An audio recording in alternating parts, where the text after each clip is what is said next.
All right, let's bust a myth that's been doing the rounds for ages, the idea that Roman soldiers refused to eat meat. I know, you've probably seen it in some old books or even heard it in a documentary or two, but is there any truth to it? So, picture a Roman legionary helmet on, shield in hand, marching across Europe. What's he nibbling on? Probably not a steak, that's for sure. The Roman army ran on some pretty basic rations, with most of their calories coming from grains, especially wheat. Their main dish was called Puls, a sort of porridge made from wheat or barley, usually flavored with whatever they could scavenge, herbs, vinegar, sometimes a bit of cheese. So why so little meat? Was it some weird military rule or religious thing? Not really. For the Romans, meat was expensive, and it spoiled fast, especially out on campaign with no refrigeration.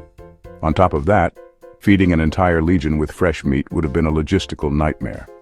Grain, on the other hand, was cheap, easy to store, and kept soldiers marching for days. But here's the twist: Roman soldiers didn't refuse to eat meat. They just didn't get it very often. When they were stationed in towns or during festivals, you bet they'd chow down on pork, beef, or whatever else was on the menu. Archaeological digs at old Roman forts have turned up animal bones, which means they definitely ate meat when they could get it. There's also a practical side to all this. Roman commanders wanted their troops to be disciplined and self-reliant. Giving them basic uniform food meant everyone was on the same level, no favorites, no arguments. Plus, a simple diet kept things running smoothly. No one's keeling over from spoiled food or getting into fights over who got the last leg of lamb.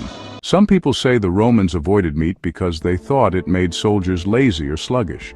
That's more of a Greek idea. Some ancient philosophers did claim that eating too much meat made you soft. But for the average Roman soldier, it wasn't about philosophy, just practicality. So next time someone says Roman soldiers swore off meat, you can set them straight. It wasn't a matter of refusing, it was all about what was available, what kept them going, and how the army did things. In the end, the Roman legions conquered half the known world, powered mostly by porridge, bread, and the occasional chunk of bacon. Not bad, eh? Makes you wonder what they could have done with a full English breakfast. If you enjoyed myth-busting with me, hit that like button and stick around for more surprising stories from history's front lines. Cheers for watching.